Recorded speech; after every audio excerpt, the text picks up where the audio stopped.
Hello, my name is Séverine Martin. I'm the director of Columbia University's undergraduate program in Paris, and it is my pleasure to welcome you today for the inaugural conversation of Entre Nous, an interdisciplinary series featuring dialogues between scholars, journalists, and artists from around the world. The American Library in Paris, Columbia Global Centers Paris, and the Institute for Ideas and Imagination are honored to collaborate together on this series, beginning with tonight's conversation on how we can meet the challenges of climate change and global inequality. We hope this series is as inspiring for you as it has been for us creating it. Without further ado, I'm pleased to introduce Andrew Revkin, an award-winning journalist with over 40 years of experience writing on climate issues and other environmental challenges, mostly for the New York Times and now at revkinbulletin.com. In 2019, Andrew founded the Columbia Climate School's Initiative on Communication and Sustainability. He now runs a popular webcast series called Sustain What? In conversation with Andrew, we have Roman Krznaric, a public philosopher who writes about the power of ideas to change society. His latest book is The Good Ancestor, How to Think Long-Term in a Short-Term World. His previous international bestsellers, including Empathy, The Wonderbox, and Carpe Diem, Regained, have been translated into multiple languages. Kate Raworth is a renegade economist focused on making economics fit 21st century realities. She's the co-founder of Donut Economics Action Lab. Her internationally best-selling and widely influential book, Donut Economics: 7 Ways to Think Like a 21st Century Economist, has been translated into over 20 languages. She's a senior associate at Oxford University's Environmental Change Institute. Having said that, Andrew, the floor is all yours. Well, this is a really deep pleasure. I've gotten to know Roman and Kate. Well, Kate actually met Kate face-to-face back in those days on the campus of Columbia University 3 or 4 years ago. Maybe it's like 30 or 40 years ago, COVID time. And I do have a video of our interview somewhere. Someday I'll find that clip and post it. Your work is fantastically innovative and kind of flipping scripts on both the sort of ecosystem and human system models and how to integrate them better. And Roman, I've had you on my show, both of you, Kate with Herman Daly, who was one of the pioneers of this field called ecological economics. That was one of the best viewed shows ever. And young people are so sparked by both of you in that one. And Roman, you know, this idea of bringing the future into the room in a way that's meaningful and actionable is so important. You know, my approach, my experience in this whole field has been journalistic. Just for those who haven't met me before, it was back in 1988 in the year 350 parts per million when I wrote this cover story on global warming, which sort of says, the cover line is the greenhouse effect this summer was merely a warm up, and in the inside, it's all about both the mitigation of emissions and adaptation to what's unavoidable. And there is a certain feeling of Groundhog Day without the movie getting better for all of those who are in this arena. So I want to start with both of you asking you a little bit about how you became who you are so far. And we're all on journeys, so I'm saying so far. I don't think there's a full definition either of you would have for where you'll end up in 30 more years. But maybe we'll start with Kate, and then we'll get into the specifics of your modeling. So how did you get to be where you are? You know, why this issue? Why this approach? What made you who you are so far? So back in 1988, I was a 17-year-old teenager trying to figure out what I wanted to study. And I was learning about the world through the TV news. And I remember hearing about the greenhouse effect. I remember on BBC News, and they showed this little greenhouse and the sun's rays. And I remember the ozone layer opening up. And I remember a famine in Ethiopia. So I remember the really iconic event, social and environmental, of the 1980s. And naive or crazy, I don't know which, I thought that studying economics would give me the mother tongue of public policy. And so I wanted to study economics so that I'd have the tools to start addressing some of these issues. So in the early 1990s, I went to university to study economics, and I was just really frustrated and disappointed by what I was taught, because climate change didn't come anywhere close to it at all. There wasn't even an option to study environmental economics. And by the end of my 3 years of study, I just was so disconnected from the frameworks that I've been taught. I never wanted to say, you know, hello, I'm an economist. I never wanted to introduce myself that way. So I walked away from it and immersed myself in working in Zanzibar with the barefoot entrepreneurs for 3 years. I worked on the Human Development Report at the UN for 4 years. I worked with Oxfam for over a decade on workers' rights in global supply chains. I'm very proud that I was part of the team in 2006 that convinced Oxfam to start campaigning on climate change. In fact, when we first suggested it, the head of Oxfam said, but we are not an environmental organization. This is not our issue. And we campaigned internally to say, hang on, this has massive implication for people's lives, for human rights, for the poorest societies and people in the world. And to her credit, she turned around and put climate change at the heart of Oxfam's work. So that's where I came from. And then I became a mother. And I have to admit, right, just full disclaimer of information at this point for anybody listening, Roman and I are partners, we're married. And we have twins together. So in 2008, just as the world was melting into financial meltdown and all the economists were saying, oh, we need to rewrite economics to reflect financial realities, we had twins. And we were immersed in the unpaid caring work of the household, figuring out what that means. And when I heard all these economists saying, oh, yes, we need to rewrite economics to reflect financial realities, I just thought, I'll be damned if we're only going to do it for that. Let's reflect the unpaid caring work of the household in which we are knee deep right now. Let's reflect climate and ecological breakdown, which was missing from my studies, and so far as I see is missing still today. Let's reflect the huge social inequalities in the world. So let's bring everything that's been missing from economics for decades, and that's how I started walking back to economics. That's why I called myself a renegade economist. That was the only way I could use that word in my name, and that resulted in the book Donut Economics. Right. You know, in our conversation with Herman Daly, I remember he said that a lot of the programs, including the one that he founded in ecological economics, are no longer exists at the universities.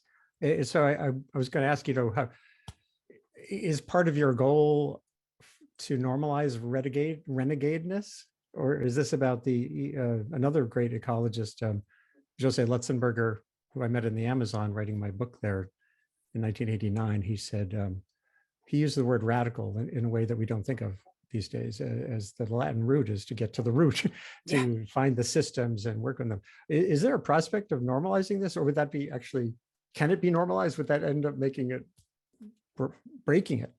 So when I first started saying renegade, it was about in 2013, it's actually a really great provocation of a conversation. I'm a renegade economist. People go like, oh, what's that? They also don't immediately walk away, because if you say I'm an economist, a lot of people are like, see you later, I'm just off to chat to somebody over there.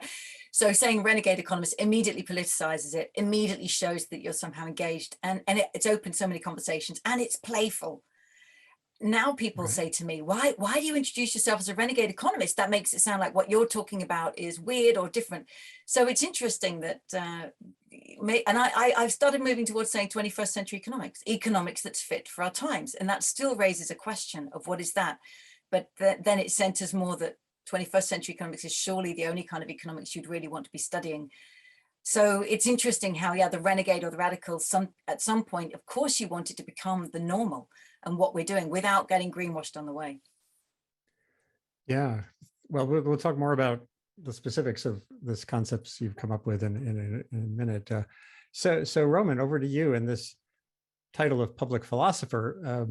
I took one philosophy course in college, and I really didn't engage much in it. And it was a climate scientist, Ken Caldera, who led me back to the importance of it just in the last 15 years, some conversation we had. And he talked about Hume and that you can't get an ought from an is. You know, climate science is telling us what is, but it doesn't necessarily instruct us in what ought we do. And philosophy seems so, to many of us, it feels not very useful, inutile, as they might say in France.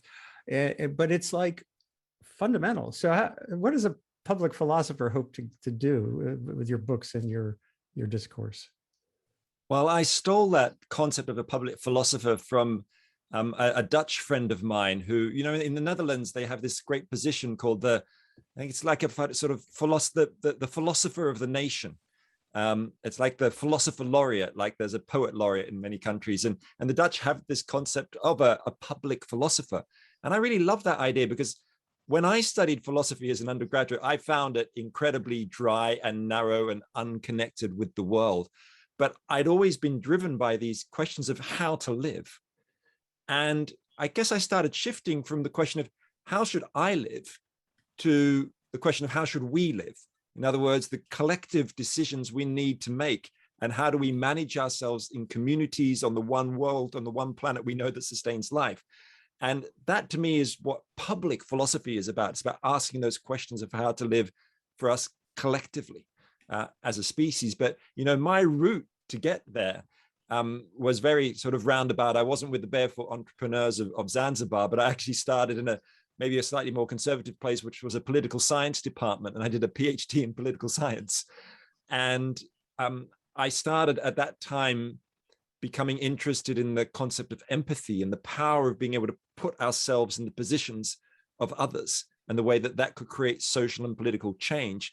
And I decided to leave academia totally. And I started working with an organization called the Oxford Muse, spelled MUSE, with a historian called Theodore Zeldin. And one of the things we did is the organization was set up to create conversations between strangers, to get young and old, rich and poor, people from different religions together, talking about the stuff that really mattered in life. So we did these events where we'd invite people for lunch, but instead of giving them a menu of food, we gave them a menu of conversation with questions on it, like, what have you learned about the different varieties of love in your life? Or in what ways would you like to be more courageous? And it was all about really trying to step into the shoes of the other, see the world from another person's perspective. And I learned an enormous amount from that. And it encouraged me to then go on and start researching and writing about empathy. I wrote a book about empathy, and then I founded a museum called the Empathy Museum, which in fact is just opening. It travels around the world. It's opening in Italy this week. And one of the exhibits we have is called A Mile in My Shoes. And it's a gigantic shoebox. And you can walk inside that shoebox and literally wear the shoes of a stranger, a Syrian refugee, a Brazilian judge, a Quaker pacifist, and you can walk a mile in their shoes while listening to an audio narrative of them talking about their own life in their own words. So it's very powerful. It's very intimate and immersive. But for me, it's also raised the question of my latest book, The Good Ancestor, which is, okay, we can try and step into the shoes of people in today's world. But how do we step into the shoes of people in tomorrow's world? How do we jump our imaginations across the generations? How do we have a conversation beyond the here and now? And that seems what's so essential to me, that we need to kind of reinvent the art of conversation. So my role as a public philosopher now is to try and have those conversations with the people who aren't here. That's so fantastic. The closest I came to that so far in one of the shows that I've done, like the ones you've been on, was I had Kim Stanley Robinson on, the author of Ministry for the Future, and Alexandria Villaseñor. You're talking about Roman's total hero there. That book is so prismatic and psychedelic and full of nuggets. It's hard to even explain. But so he's writing the story of the future as a novelist. And I had on Alexandria Villaseñor, who's a 14-year-old US-based activist and one of the early founders of Fridays for Future. So the future was in the room, at least within a generation. But your work, again, takes us further. In fact, Kate was talking about the 21st century economics. I would imagine you're thinking also about the millennial economics, like the third millennium economics, what fits on that scale too. And it's when we finding these ways to broaden our landscape of this human mind that's so here and now seems to be still a total frontier. I can't tell you, 230 shows I did since COVID started on that webcast. Many of them are exploring what becomes that question. So Kate, back to you in the sense that one way I think you've been able to engage in a concrete way from these basic concepts is creating a template that can be useful at the scale of a village, perhaps even the scale of a household. I'm not sure if it's been used as a household menu, and then that's the scale of policy. Some of you, I went to the market a little while ago, and I got this donut. It's a donut. It's actually a bagel. That's as It's psychedelic pretty as cosmic. Yeah. It's a very cosmic bagel, but there's been this concept of circularity. McDonough's cradle to grave work, circular economy. What makes the donut or bagel different? Maybe you could get into that concreteness now a little bit. Sure, and I'm going to take advantage of the fact that I've given myself a black background today, because actually right behind my black background is bookshelves like you two. So I thought I would buck the bookshelves and go for all black so I can show you some shapes. And the reason of the shape of the donut or the bagel, it doesn't matter whether it's a donut or a bagel or a simit or something else, it's the shape that matters, because the shape of what we think progress is profoundly important in our minds, in our language, in our metrics, and in our worldview. And let's say the 20th century has given us the inheritance of imagining that the shape of progress looks a bit like this: endless growth, right? And this is the GDP growth curve that we see reported again and again. And even if you've never actually seen it drawn in an economics textbook, you hear it in every political speech, and you hear it in every macroeconomics class about GDP growth. And this is assumed to be the shape of progress. National income increasing year on year on year on year on year forever. No matter how rich a nation already is. You're sitting in the US, we're sitting in the UK. These are two of the richest nations ever in the history of humanity. Speak to any one of our politicians or economists, and they will tell you that the success of our nations lies in yet more growth. So that is deeply ingrained in the 20th century mindset. And yet there's some other hockey stick curves that come along with this, right? Carbon emissions, look where it's led us in terms of carbon emissions, in terms of biodiversity loss. So it's coming with huge ecological degradation. It's also, by the way, not leading us to meet the needs of all people. There are billions of people still with their most essential needs unmet. So this is not an adequate shape of progress. And that's why I drew a new diagram. I have one here. I know you have one that you could also flash up. I'll flash up this one. It's the donut. I like that better. You like that better? Okay, so let's go with this. So it looks like a donut. And imagine humanity's use of Earth's resources radiating out from the middle of this picture. So the hole in the middle, that's a place where people are left falling short on the essentials of life. This is where people do not have the resources they need for enough food, water, healthcare, education, housing, political voice, equality, social equity, income. These are crowdsourced from the world's governments. They are the 12 social dimensions of the Sustainable Development Goals. And the power of crowdsourcing them there is that all the governments in the world have already agreed that every person in the world has a right not to be left in this hole falling short. So far so good. Leave no one in the hole. But as we use Earth's resources to meet the needs of all, we start to push up against what's here called the environmental ceiling. We start to put so much pressure on the life support systems of our planet, we begin to kick them out of kilter. And that's where we cause climate breakdown and we acidify the oceans. We create a hole in the ozone layer. We break down the fabric of life through biodiversity loss. We withdraw too much water, use too much fertilizer, chemical pollution, air pollution. These are crowdsourced from the world scientists. These are the 9 planetary boundaries that many Earth system scientists recognized just over a decade ago. They say these are the life-supporting systems that make life work on this planet. This is what gives us a stable climate, fertile soils, ample water, abundant biodiversity. This reproduces the conditions conducive to life again and again for the century, for the millennia ahead. And this is what enables us to meet the needs of all people. Without it, it is impossible. So in the simplest of terms, the goal of the donut is to meet the needs of all people within the means of the living planet. And the shape of progress is utterly changed. It is not endless growth. It is a dynamic balance found in that space in between. If I just do it with my hands, it looks like this. It's balanced. The social foundation for the ecological ceiling, and you can instantly see that looks like a heartbeat. It's already connecting us more to the shape of life. So that's the vision of getting into the donut. Now it's easy to ask the question, how do we get into the donut? And I think it literally is a century-long answer and experiment and adventure we are on to figure out how to do it.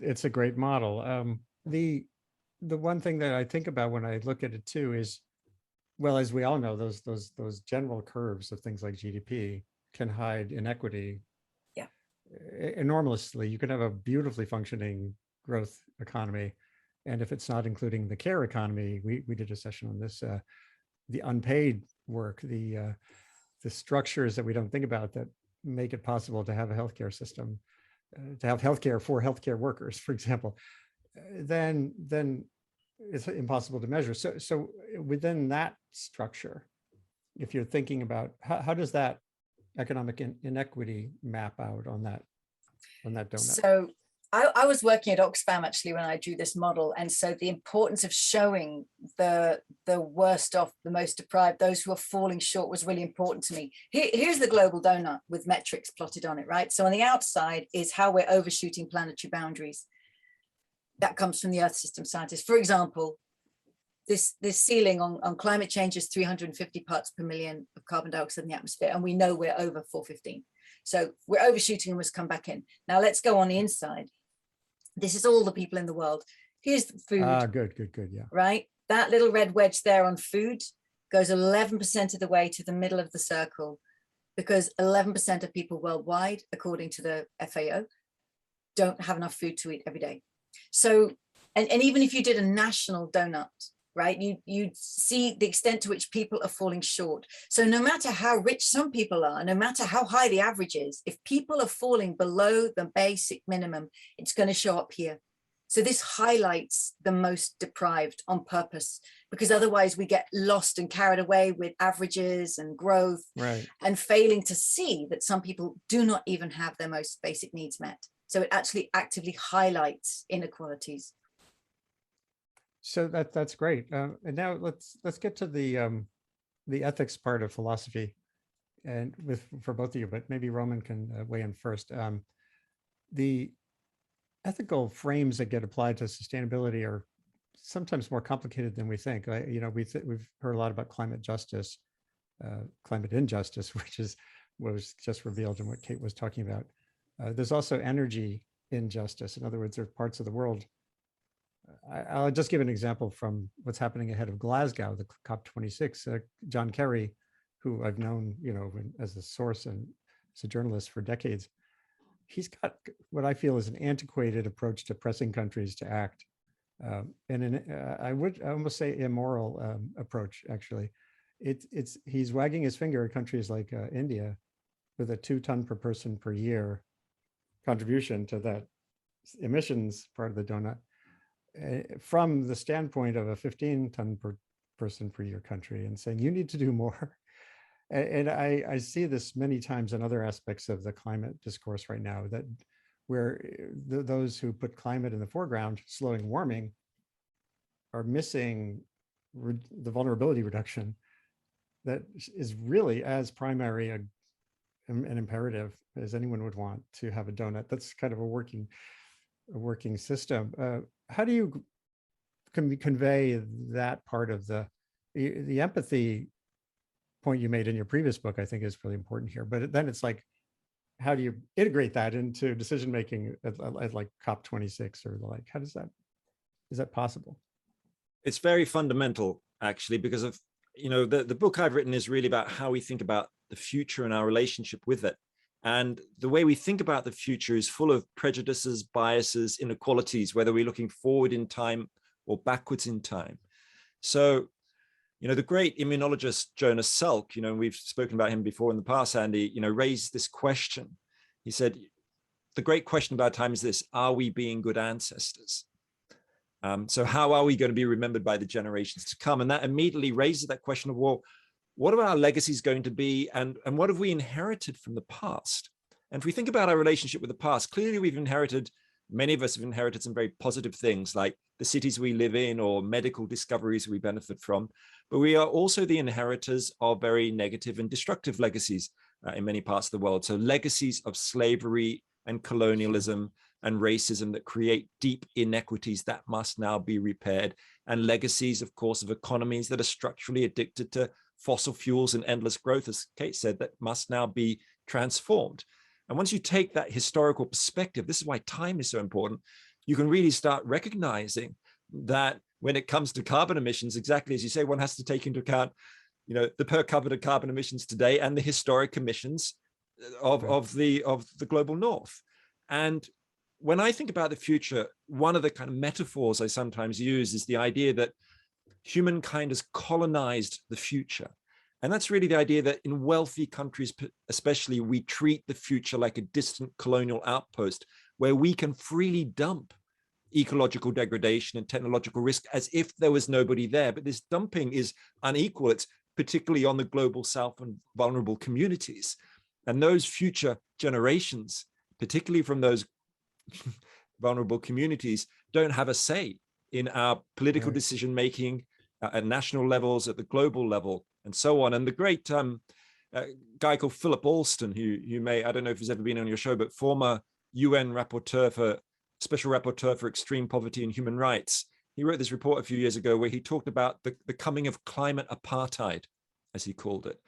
And what he meant by that was the differential effects of global heating. And he gave the example of Hurricane Sandy. So when it hit New York in 2012, he said, right, Goldman Sachs was fine. They had their own generators and 10,000 sandbags. But then there were 500,000 New Yorkers, many of them people of color, who had no access to healthcare and education and transport and so on. So I think when we're thinking about time, one needs to think about structures of power and inequality, both past and present. And that's how I try and start asking those questions. Can I jump in with a response to John Kerry? I'm going to share my screen if that's okay. Oh, it'd be great if I could be allowed to share my screen, because I think data can really help clarify. So you gave this example of John Kerry wagging his finger at India, and I'm thinking, what has America got to say to India about why India should cut? And the only thing I can think of is the sheer scale of the country. They're looking at somehow the aggregate national emissions and saying, oh, India, you've got a lot of emissions. But of course, let's take it to per capita. So I'm just going to quickly share my screen. This is the way we usually show it. And I love showing this to high income countries, by the way, in places like Finland, Norway, Sweden, countries that usually think, oh, we're really, really good on climate. I love showing these slides. So here's the global donut I was showing a minute ago. This is all the people in the world and our shared impact on the planet. But of course, the question very quickly comes, well, what about my country? How are we putting pressure on the planet? So here are 3 of 150 national donuts created by some fantastic researchers, Dan O'Neill, Andrew Fanning, and others at Leeds University. And what they did was, they took different nations and the available comparable international data, and they scaled them down on a per capita basis. So they took the national impacts and then they divided them by the number of people in the country. So what you've got on the one end is Malawi. And by the way, India would look very like this. If I could show you India right now, I just grabbed a slide I had. So Malawi, a lot of red in the middle. You can see many, many people have not met their most essential needs in life. There's a lot of human deprivation there, but on a per capita comparison scale, they have not overshot their pressure on any of the planetary boundaries. And they're living on around $1,000 per person per year. That's what the national economy is generating. China in the middle is like quite a lot of countries, many middle income countries, some significant shortfall on meeting people's needs, already overshooting multiple planetary boundaries. So that's a double whammy. And then let's look at the US. And by the way, Australia looks a lot like this. Even Finland and Sweden look like this. The US on over $66 per person per year generated income still isn't meeting everybody's needs. There's a lot of inequality. That's the red wedge you can see there, but massive overshoot of planetary boundaries on a per person basis. Now, I'm just going to show you one more slide. I can take those countries and add them to 150. The sweet spot is that top left-hand corner. That is where you would be meeting all the social thresholds, so meeting all the social needs of all people without overshooting those planetary boundaries. And the first thing we see is there's no country there. You can see I've got Malawi, China, and the US. So every nation is on a journey of transformation, right? Moving in a direction that countries have never moved in before. Countries have usually moved from the bottom left, swept up to the top right.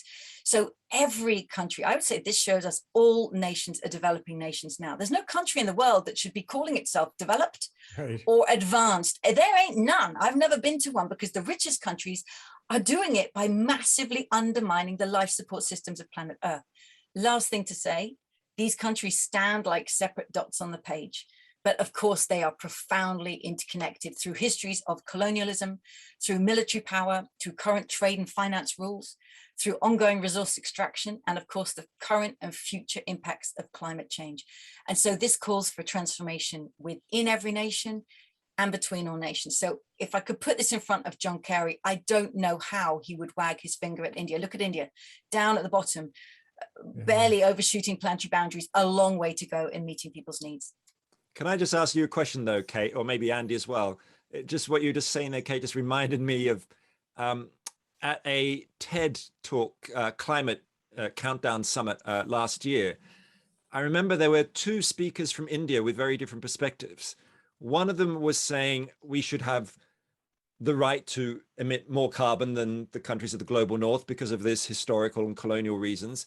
And then there was another speaker from India who had a very different perspective and said, no, we've got to jump straight to a green economy. We can't go through that, even part of that sort of industrial form of economic development. We must go to, you know, a different plane, as it were. So, I mean, clearly these are complex issues. So what do you both think about that? You want to go, Andy? Well, you run into this everywhere. I've been in Inupiat Eskimo communities in the Arctic, and they're dependent now on income from oil extraction. And even within that community, you end up with these debates about what the future should look like. And I wrote a little bit in the Amazon. There's some tribes who actually have been fined by the government, by the environmental agency is finding some tribes who have cut lease deals with modern agriculture to grow crops on their land. And ethically, the agency that supports the indigenous rights in the Amazon is siding with the tribe. But there are other tribes who are doing beautiful work, working extractively but sustainably within a forest, maintain it and keeping the fires out. So, I mean, that issue is everywhere. And I think it's a tough one to resolve.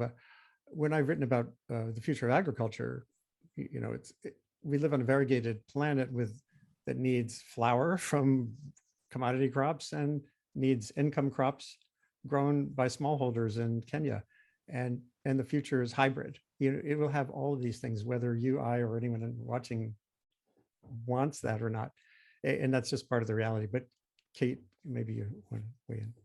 Well, I just would add to that, the transformation, I believe, will be hybrid, will be complex and messy, and many things will be happening at the same time.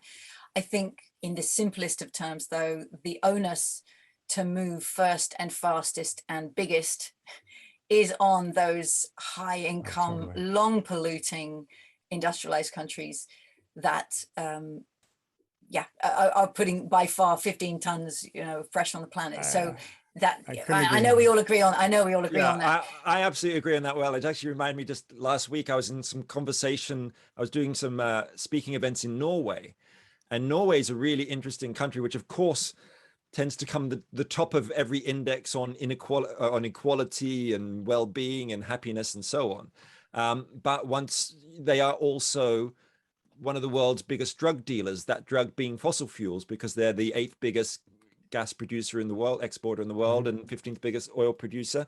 And they have this amazing sovereign wealth fund valued at over $2 trillion, I think, which is earmarked for helping future generations. So they're very long-term thinking in that sense in the sovereign wealth fund. But the income for the sovereign wealth fund comes from the gas and oil revenues. So domestically, they look all very clean and nice and have hydroelectricity, but they're exporting this drug.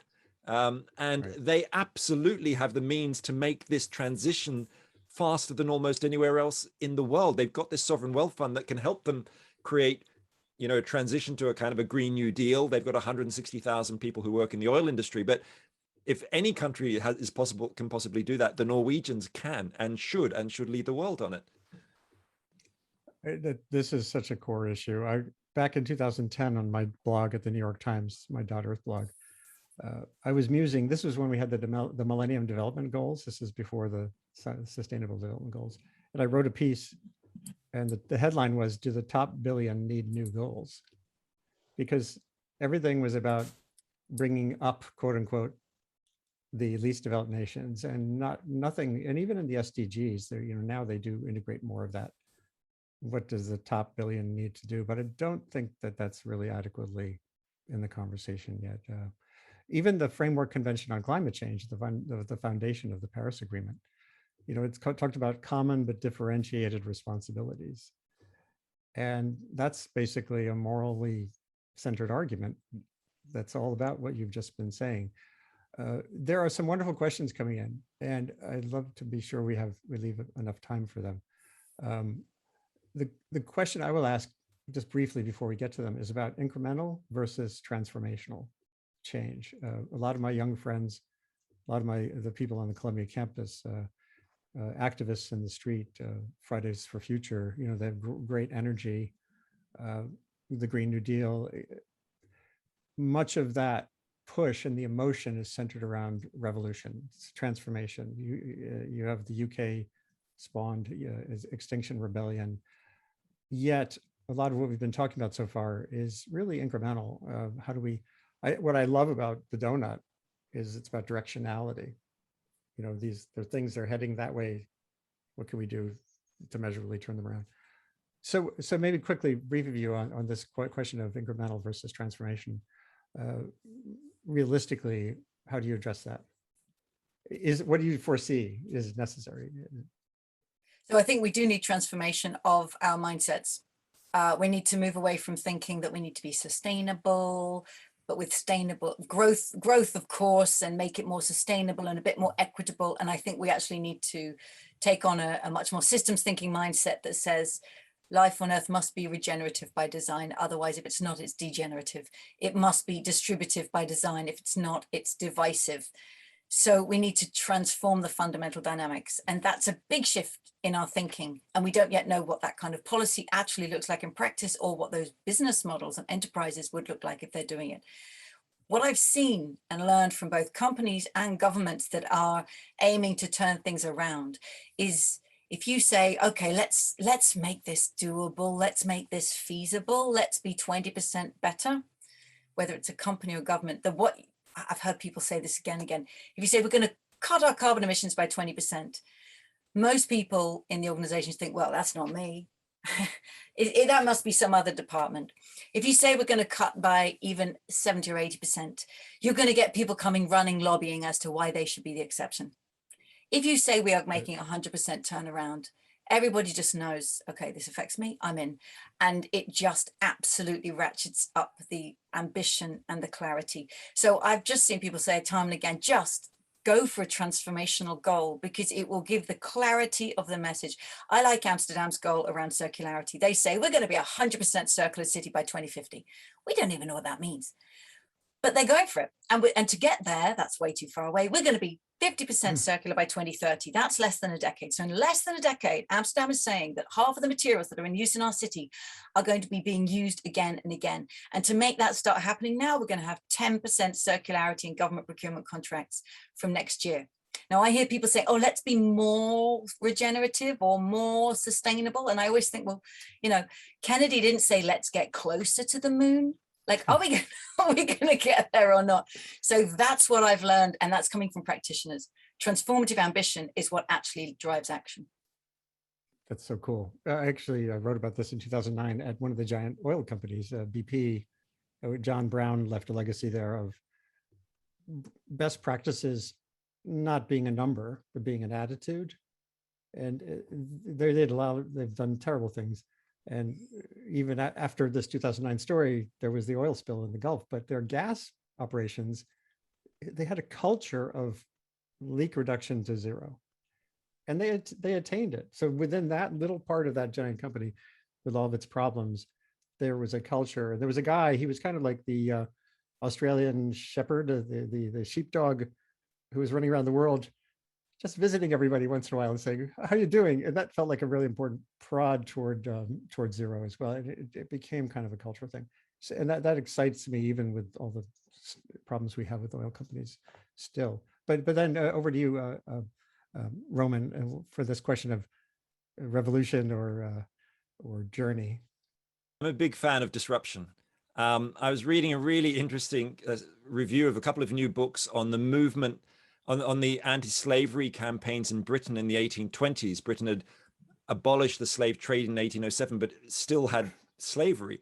And these couple of books that were being reviewed was about the resistance of politicians and business to the movements that were trying to abolish slavery in Britain and Britain's involvement. And one of the things that they said was that the politicians and the business people would say over and over again, we know slavery is wrong, but we can't abolish it too fast. Our economy is still very dependent on it. We've got to go slowly, baby steps, maybe in 5 years' time or 10 years' time, and it sounds exactly like carbon emissions, right? And I used to be, when I was a political scientist, my sort of main field of study was social movements. And one of the things I learned was about the importance of the radical flank. In other words, the most successful movements in history have often had radical elements that have created disruption, which have created and pushed elites to change. I mean, obvious examples being things like the militant wing of the suffragettes in Britain in the early 20th century. Of course, there was the nonviolent direct action of Gandhi in resistance against India, in the civil rights movement in the United States, a whole load of disruption, breaking laws, and so on.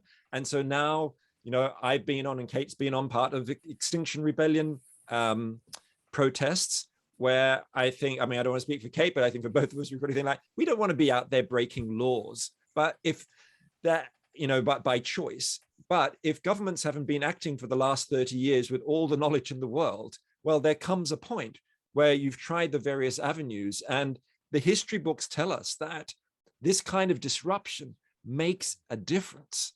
It almost creates a sense of crisis, right? Which is what Greta Thunberg's trying to do in some way when she's saying, your house is on fire, I want you to panic. We need a sense of crises as well as genuine crises, in a way, coming together to kickstart more radical action. So that's broadly how I look at it. I think it's a historical, empirical point about what works when it comes to add, change.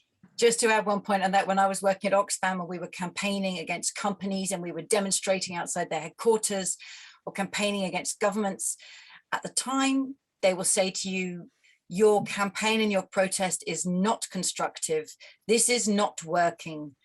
And then you meet them a decade later, literally, and they say, oh, that campaign you ran against us, that actually really put good pressure on us at the time. And it gave me, the sustainability manager actually gave me real entry to go and talk to the CEO, and it worked. So the same people will tell you, actually, thank you for that pressure, because it gave us a permission or a reason, a necessity to move. So let's get to some questions. There's some really good ones here. I've got this, my eyesight is not great, but I've got them on the screen. I might be squinting here for a second. Well, maybe this builds on what you were just saying. Lindsay Prowse asks, more and more we've seen a new generation of young people leading by example and with a formidable sense of responsibility. What is the role of youth and ecopreneurship in tackling the climate crisis? I assume by ecopreneurship, Lindsay's not just talking about Extinction Rebellion, but innovators in industry or the corporate world or other places. So what is that building basically on what you were just speaking about, or is there something specific here to dig in on a little more? Go for it, Roman. Well, actually, what comes to my mind there is actually the involvement of young people in a whole gamut of legal movements, actually, which are trying to take governments to court for, in effect, violating the rights of future generations because of their slack carbon emission targets. I mean, there was a recent case in Germany where Fridays for Future Germany, so the youth movement took the German government to court, and they won the case, basically saying that the German government was violating the rights of future generations. In the US, of course, we've talked to Andy about this very long ongoing case where Our Children's Trust, Juliana versus the United States, where 21 young people are suing the US government for their violating their rights to a clean climate and healthy atmosphere for both current and future generations. There's court cases in Pakistan, Australia, all sorts of places. So there's a new kind of real leadership coming, I think, from the youth movement, which is not just on the streets, but actually making these legal incursions much more effective than I ever imagined that they would be. And so I feel there's so much leadership coming from young people, particularly in that realm, but probably in other realms too. And maybe Kate has some more to say about that. Sorry. Yep. No, well, I'm so struck by the intolerance of some young activists of the situation that many of us, like Roman and I are both 50 years old, right? We're part of a generation that's since the early 1980s, certainly in the UK, witnessed privatization and deregulation. And this is just the way things are going, kids. This is what's normal. This is going to be the successful economy. It all just unraveled, slowly pushed back and back and back and back. And I think a generation gets worn down, or this becomes normalized. And I just see a rising of young people saying, why should it be this way? Why on earth would you put up with these results that this is driving? And so that's why you see a lot of young people really frustrated with the norms of political economy that many other people say, well, this is just how it is. And that's incredibly important. And I also think they're going to be incredible. They're going to take the technologies that are being invented today. They're taking the organizing, the distributed organizing, the new platform technologies. They'll create new legal forms. I think they will set up enterprises that don't yet exist, socially oriented enterprises. They'll show that business can be actually not at all about profit maximization. It can be a vehicle for transformation. So I know we're going to watch in awe as we see a new generation of people just invent things, business forms, organizational forms, protest forms that an older generation could never have thought of, because we're not part of the frustration and also the open-mindedness of youth who say, okay, this is the array of technologies and possibilities before me. I harness them. You know, we all know that older generations find new technologies intimidating. We're more and more reluctant to learn them. Younger people who are born into this will put them together in ways that folks of our generation cannot see. And to me, that's a very, very powerful opportunity. Absolutely. There's so many good ones. This builds a little bit on what you were just saying, or it's like a counterpoint to it. Mark Tardy says a great conversation. His question is about, do you think we can combat what is, in my mind anyway, the scourge of increasing nationalism and tribalism in many places in the world, given the clear need for trust in the social contract, the common good, and as Roman notes, the role of empathy. So the youth are this force for change and I would say empathy and care, but there are these countervailing trends that just have come out so powerfully during this pandemic particularly, but we're even predating it. How big a part of the climate problem is subsumed by that bigger question? Well, if I just say something briefly on that, I mean, I think one of the really striking phenomena in recent years has been not just the rise of far right populism with that nationalist sort of tribalist aspect to it, but the way that the far right is starting to draw on the language of environmentalism itself. So the idea of Naomi Klein's called ecofascism. We see this with Marine Le Pen in France, of course, you know, has the last few years been talking about, we need to, you know, create a greener, more environmental country. Well, how are we going to do it? By keeping immigrants out, right? And this is growing and growing and growing. And I saw a recent survey of, I think, 27 far-right political parties across Europe, and about 20 of them claim to care about the global environment in some sense, but a lot of it's coming from this position of a kind of exclusionary nationalism. Yeah. And I think it's a really dangerous and problematic development. And of course, you know, all the work I've always been doing has been about trying to expand beyond the borders of the ego, of the self, but particularly beyond the boundaries of the nation state. That's about expanding empathy across space, you know, with people living in other countries, in low-income countries and so on. But also we need to expand empathy through time and be able to step into the shoes of future generations. I noticed there was a question earlier about seventh generation thinking from Gerard, one of the earliest questions. And that kind of idea, which we find in indigenous communities, is so powerful and so important. And if I can just say one more thing briefly here, thinking that seventh generation idea found in Lakota communities and the Moluccas Islands and so on, that idea might sound like, oh, that's indigenous people talk about seventh generation thinking, making decisions based on 7 generations ahead. But what about if I live in Shanghai or Dubai or Miami or New York? You know, how do we apply this? And since Kate did bring out a prop, her lovely donut, I'm going to just quickly put on a Japanese robe. I was going to ask you about this, but go for it. So this robe is being given to me by the future design movement in Japan. And what future design does, it's a form of local government decision-making directly inspired by the Native American idea of 7th generation decision-making. And what they do is they invite local people to discuss and draw up plans for the towns and cities where they live.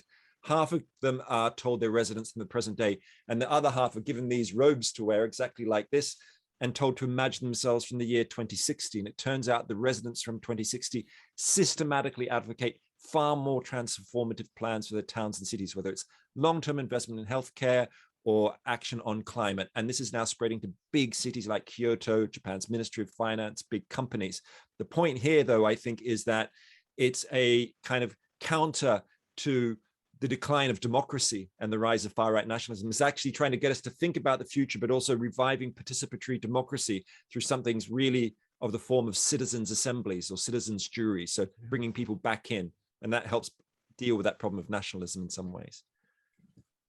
Spectacular. And I'm dead set to do another webcast or two on that phenomenon. I was in touch with a couple of those Japanese scholars who are working with you on that. There's another model that's been employed here in the States. What had been called the Jefferson Center now has a new name. It's the Center for New Democratic Models or something like that. But they were one of the originators of the civic jury model, which is very much what you're talking about, working out through dialogue locally. And one of the questions gets at this, and it's also one of the debates, I think, within the environmental movement, the local and personal responsibility versus governments using courts and the like to force change from the top. You've heard this recently in the context that the carbon footprint is greenwash as opposed to something that's actually helpful. The question from Julia Milo is, if everyone keeps pointing the finger at others, what must tactically be done to make everyone more self-responsible toward the environment? How do we employ the fundamentals of empathy and donut economics to enable everyone to take action and move the needle? Just so you know, I'm going to consolidate a couple of things here. There was another question about timescale. You know, we don't have time for donut economics. We need to do something actionable now. And another one asked, what are 5 things we can do, you know, in the near term? So maybe let's dig in, use that as a way to dig in on what are some next steps you would, or tools that you offer even now, Kate, and then Roman, for a community, a campaigner, an official, a corporate leader. What's the toolkit here? What are some concrete things? So Donut Economics came out as a book in 2017. And when I started going around giving presentations about it, people would just come up to me afterwards and say, love these ideas, and I'm doing it. I'm teaching it in my classroom. I'm taking it into my town meeting. I'm taking it into the board meeting. I'm taking it to my community action group. And it was really clear to me, people wanted to put these ideas in practice. And so I co-founded Donut Economics Action Lab as a place of bringing together these change makers who are popping up everywhere. And in a lovely spirit against this sense of nationalism that we're seeing. I'm getting to work with change makers all over the world who are literally just contacting us from their context, whether it's cities in India or Sweden or California, saying we want to put this into practice. And we are creating tools for using in places. So let me just speak to the tools that we create, say, for towns and cities and neighborhoods. We invite every place to ask itself this question: how can your city or town be a home to thriving people in an ecologically thriving place while respecting the well-being of all people and the health of the whole planet? And so that means thinking about the well-being of people who live in this city and the ecology of this place, how are we cleaning the air and storing carbon and welcoming wildlife in the way we construct our city, but also respecting our impact on the planet, and that's the global empathy. How do we have a carbon footprint and a material footprint on the world through our global supply chains, and how do we impact people worldwide? And the empathy is very real. I was actually in a workshop today with people in Amsterdam. There's around 10,000 undocumented people living in the city of Amsterdam who, because they're undocumented, cannot get above that social foundation, cannot meet their rights and needs to housing, food, healthcare, education, income. And so we were working with them to say, how can this be a tool to empower you? Next week, the city of Amsterdam, which was the first city, right here, in April 2020, Amsterdam created this city portrait together with us. It's a portrait of the city of Amsterdam through the lens of the donut. And they said, now, 18 months later, we're going to hold ourselves to account. So next week, I'm going to Amsterdam for the first time outside the UK in a long time, because they're going to be saying, how are we making progress on this goal? And there's an organization called the Amsterdam Donut Coalition, which is a network of all sorts of organizations in the city saying, we want to put this into practice. How do we get momentum? So actually, donut economics is being put into practice as a very practical momentum building tool by organizations worldwide. I invite anybody to come on our platform and look at what we're doing and what they're doing, because for me, it's all about taking it off from ideas on the page and putting it into transformative action. I'm dedicating my time on working on this. With businesses, we have a whole other program that we're starting to develop, but it is about transforming the design of our places and putting into place the policies and the lifestyle changes. I just say on the personal note, there's a lot we can each do, right? How we power our homes, how we save our money, what we eat, how we travel, what we think is a good holiday. I personally signed up to some fantastic initiative called takethejump.org last year in December last year, so for 9 months now. And it gives you these 6 things that you can do if you want to live a lifestyle that brings global heating under 1.5 degrees or helps keep it there. It's about eating a plant-based diet, taking a flight only once every 7 or 8 years, buying only 1 or 2 new items of clothing a year, upgrading your phone and electronics about once every 6 or 7 years, and then getting into action and lobbying your government or the system, and not owning your own car. And I live in a city that enables me to have the privilege to give up owning a car, and we joined a car sharing club. It's been a really interesting personal journey of what you think is a sacrifice actually turns out to be a bit of a liberation. So there are things we can do right from the personal level through to the systemic level, and I'm lucky enough to be surrounded by change makers who I'm seeing putting into action, and there's so much mobilization going on. By the way, can either of you or both of you stay on a few extra minutes? Is that okay? Sure. This is a particularly rich conversation, so I hope we can do that. And I see a few more comments coming in that are really great. The one thing, and by the way, everyone should know it's donuteconomics.org, right? Spelled D-O-U-G-H, not That's the it. shorthand D-O-N-U-T. Donuteconomics.org for more on that. And I assume if everyone just Googles for Good Ancestor and Roman Krznaric, they'll find lots of your stuff, Roman, right?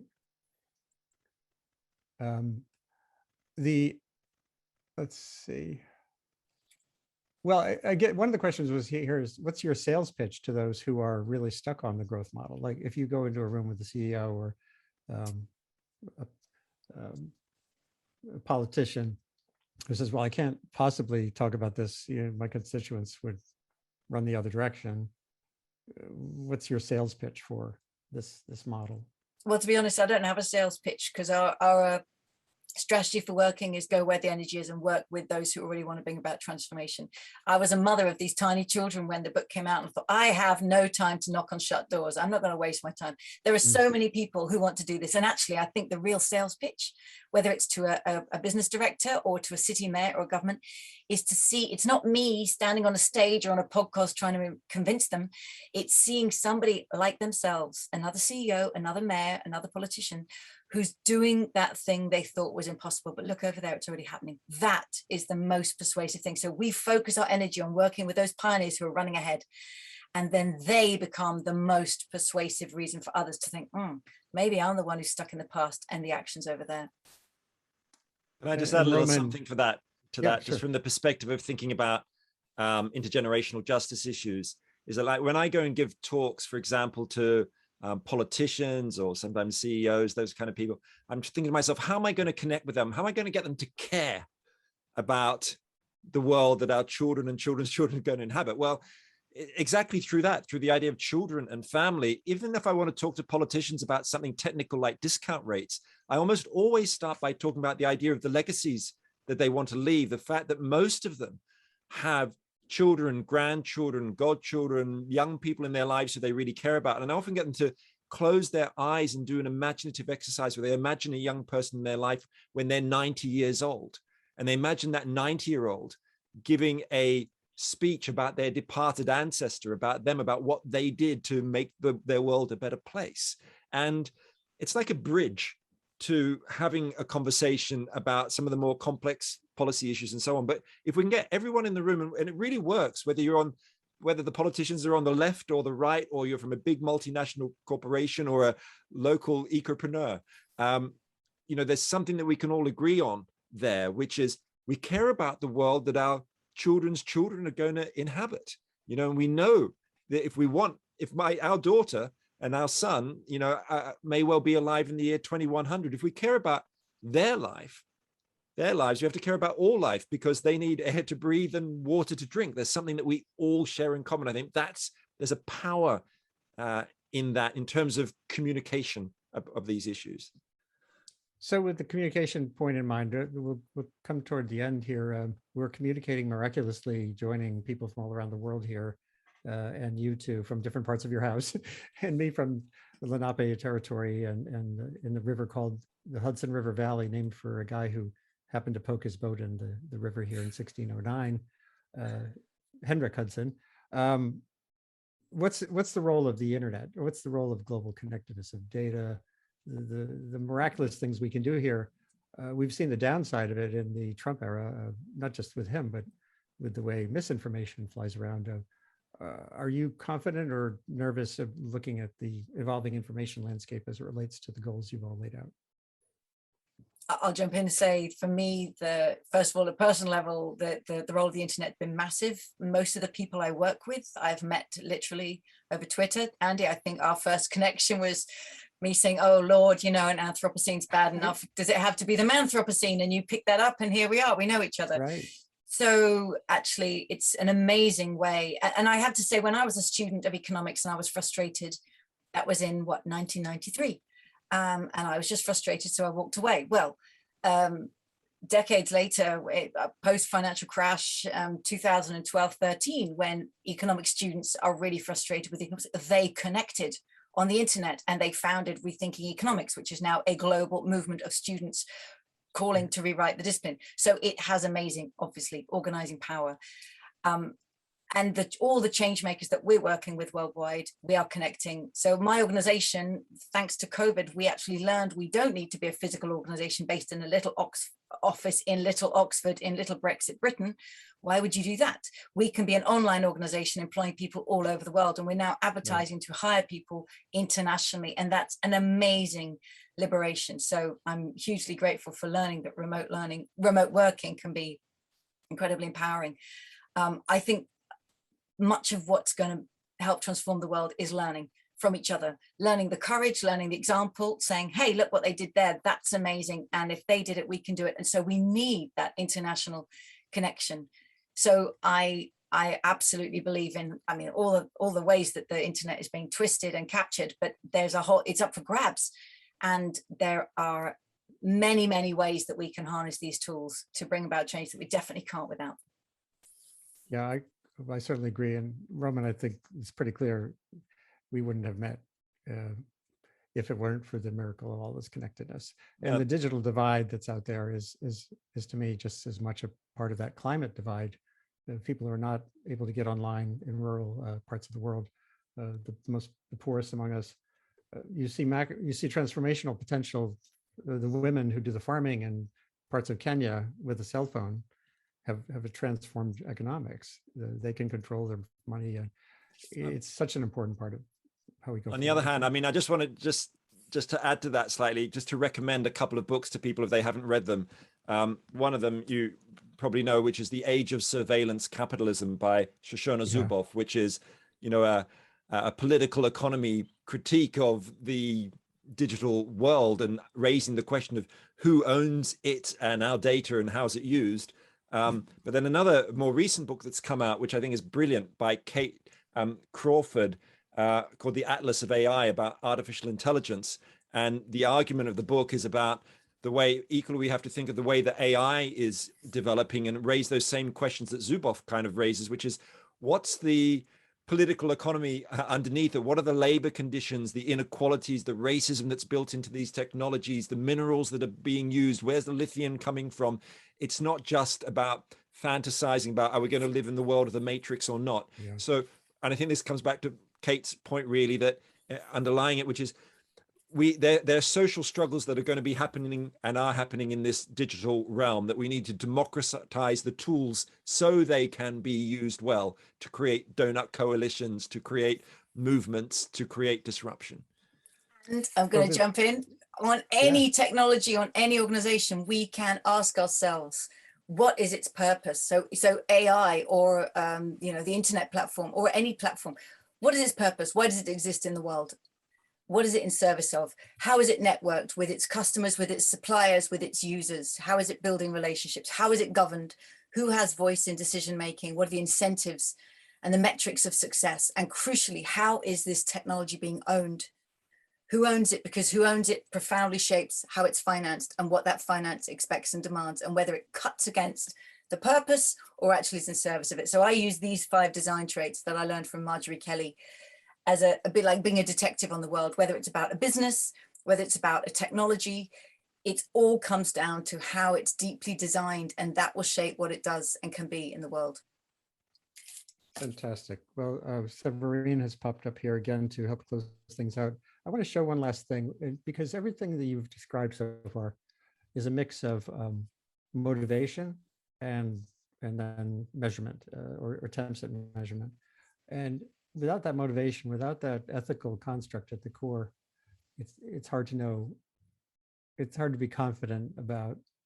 Let me put it this way. My sense after being a science writer for so long is that it's the ethical and narrative and motivational parts of these issues that will carry us through, not the science. The science, as I said earlier, just paints the landscape. And this came to me at the Vatican in the most wonderful way from Walter Munk, who passed away a couple of years ago. He was in his late 90s at the Vatican. He went on to live to be 101. He is one of the great oceanographers, a mathematical oceanographer, like, a numbers guy. And we were at this meeting at the Vatican on sustainable humanity, sustainable planet, our responsibility. And I asked him at the end of a dinner, I was sitting there with him, and I said, Walter, there he is on the right, at an aquarium we met up at later. I said, Walter, how are we going to get through? What's going to happen here? What's your sense of what will make a difference and create a sustainable journey? And he didn't say fusion or a carbon price. He said it'll take a miracle of love and unselfishness. And that has resonated with me ever since. And that gets back to some of the concepts that you both articulated, I think, so compellingly here. Motivation, orientation, access to tools, and community will carry us forward. So it's been wonderful to have Columbia Global Center host this event. It's part of Climate Week NYC here. Every week, of course, will be Climate Week through the rest of this century. And I'm Andy Revkin at the Earth Institute. I will be doing more. I would love to have both of you back on my webcast sometime to dig in on some of these particular trails of crumbs you've led, particularly the Japanese model. But we'll do that. So thank you again. And over to you, Severine. Thanks, both of you. Yes, thank you so much on behalf of the Columbia Global Centers, the American Library, and the Institute for Ideas and Imagination, Andrew, Roman, and Kate, for opening our series Entre Nous with this extremely rich and productive conversation. I think by now we all know what a renegade economist is, and will sound very fancy at dinner parties, and what the role of a public philosopher is. I even saw a comment in the chat asking if Norwegians need more public philosophers after you showed a slide, Kate. And I think the obvious answer to that after this conversation is that we all need more public philosophers. I also think I speak for our audience when I say that the props were a great asset to this talk. I think I've never witnessed a webinar with so many great props, from the psychedelic bagel, the Japanese robe, and the donut diagram. So more significantly, Andrew, Roman, and Kate, I want to thank you for leaving us today with the hopeful and really beautiful image of the heartbeat, inviting us to reconnect with a sustainable life that expands, to use your formula, Roman, empathy across space and time. So thank you as well to our international audience for engaging with us in this conversation through your contributions in the Q&A. We hope some of you will join us to our next in-person event on October 5th at the Columbia Global Centers Paris for our discussion with writers and activists Dina Nayeri and Alice Barbe. Merci beaucoup. Merci. À bientôt. See? Thanks, both of you. Thanks so much. Thanks, Great talking with you. everybody. Bye.